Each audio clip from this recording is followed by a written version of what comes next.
பா, எதுக்கு இந்த கூட்டம்னா, நம்ம ஊர்ல வர திருவிழாவுக்கு இளைஞர்கள்லாம் ஆடல் பாடணும்னு கேக்குறாங்க.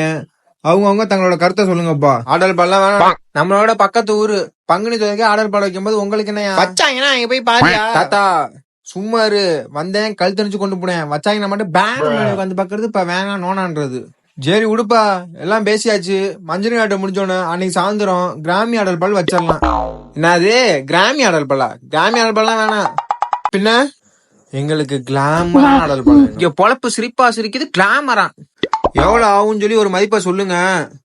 அப்படி இப்படின்னு கூட்டி கழிச்சு பார்த்தா ஒரு 70 ரூபாயில இருந்து ஒரு ரூபா ஆகும். அவெல்லாம் தர முடியாதுப்பா. 5 ரூபா தரோம். 5000 ரூபா தெரியுங்களா? 5000 ரூபாய்க்கு ஆடல் பால திரை கட்டி தான் ஓட்ட முடியும். ஆடலாம் மாட்டாங்க. நீங்க ஆடல் பாலே வைக்க வேணாம்பா. ஆடல் பால் வைக்கலாம் அவ்வளவுதான். அவ்வளவுதான். என்ன பண்ணுவீங்க? ஒண்ணும் பண்ண முடியாதுன்னு. அவ்வளவுதான்.